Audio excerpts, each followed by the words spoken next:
Hey everybody, it's August 31st, and that means that it is almost time for another season of Diablo Immortal, because on September 1st, we get Season 4 of Diablo Immortal. So let's take a look at everything that is coming in this update.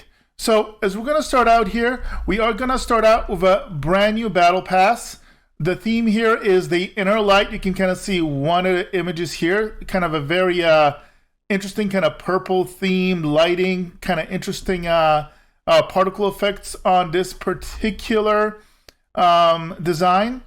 Now, what's also really cool when it comes to cosmetics, they mentioned it at the end of this post in this tiny little footnote, but I think this is a big deal, is that they're adding a new cosmetic slot for wings. Now, this is not for everybody, but for those of you that don't know, as you hit different tiers of resonance, which is basically the power that you gain from equipping more powerful gems. This is kind of how you show off your pay to win, show off how much you've spent on gems. But there's, I believe, 5 or 6 different tiers. I don't know. I haven't gone that high. I only have a tier 1.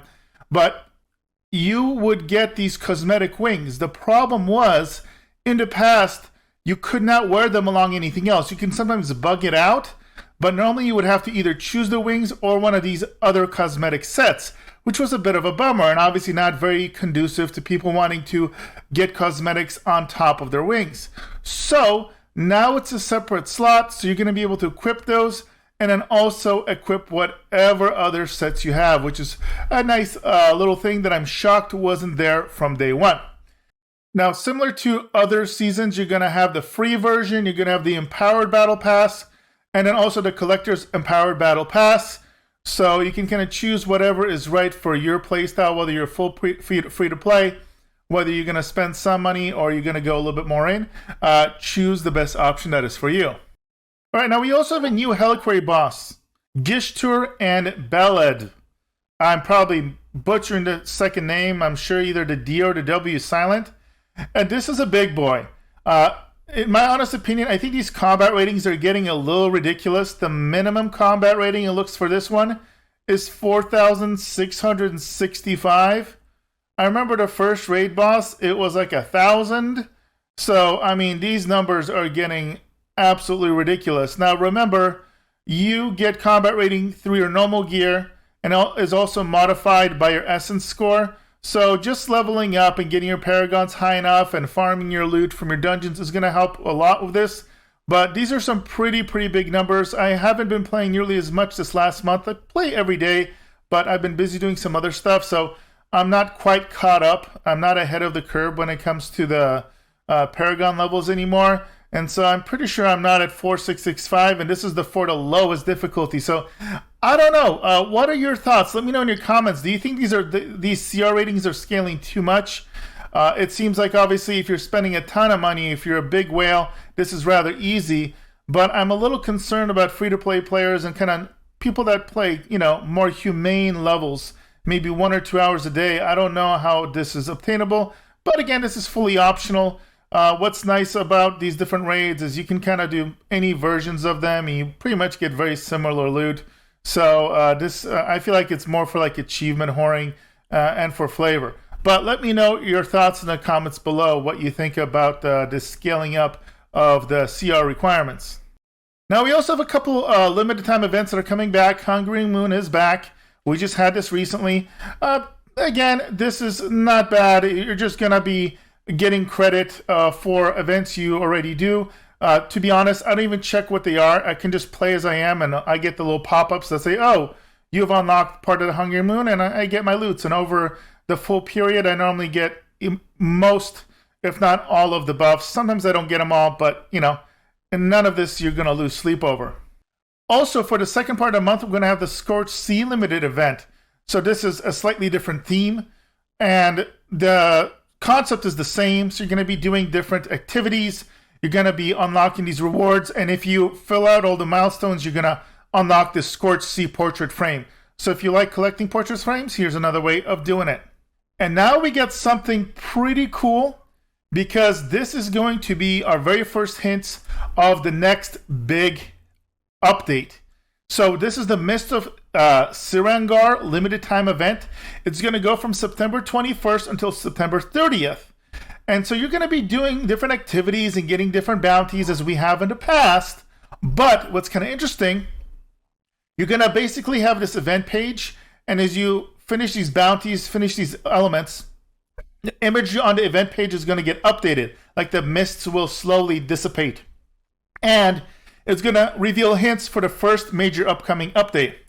I'd love to hear what you guys think the major update is going to be. Are they going to add a new class? I'm going to definitely bet there's going to be more of the main story, the kind of quote-unquote single player. I mean, I call it single player. You could technically play with other people. But the main story campaign that they said they're going to upgrade and update. But we'll have to see what else is going to be added. And what's really cool is that if you are below the server level, they are going to provide a bonus experience buff leading up to this event that's going to be active for anybody below the server Paragon level. For those of you that don't know, every single real life day, the server level goes up by 2 levels. So, for example, if you didn't play for 30 days, then the server would be 60 Paragon levels above what you are, and you like max out at about plus 200% EXP, or I believe it just doubles. It's like 200% as opposed to 100% as normal EXP. And then if you get above Paragon level, it can get as low as 10%. So it can be pretty crazy if you're above it, but it can be a nice catch-up mechanic, which if you are behind. So this is going to help you catch up, and it's important because it says the dangers coming of our first major update will put your skills to the test, ultimately pushing you. Hopefully not just for your wallet. So this is a nice way to catch up if you're going to want to catch up and to be on par with the server level for this big major update that I'm guessing is coming in October. Well, this is the time to do it, and it's going to be easier than ever. Now, before we finish up, I also want to mention another piece of news, and that is the new redesign for the Immortal crest system. So if you are somebody that was confused at the look of the old crest, you're not alone, especially the 2 highest tiers, which only differentiated between crests that you could or could not sell on the auction house. Well, now they want to make sure there's a big distinction. So these are going to be the new crest looks.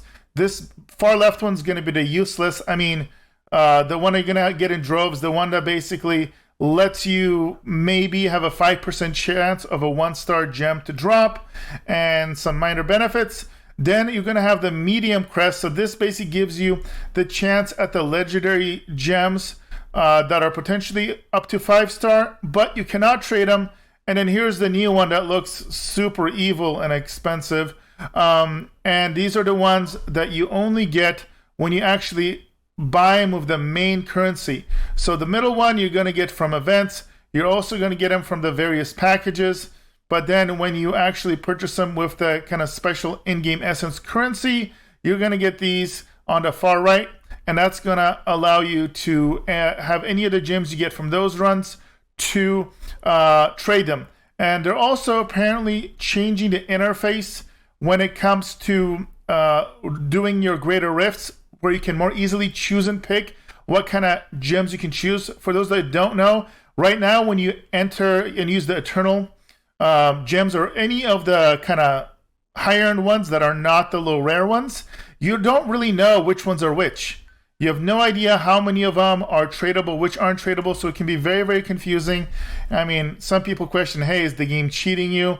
Is it kind of like secretly not telling you and giving you the really good drops when you get them to be non-tradable, etc.?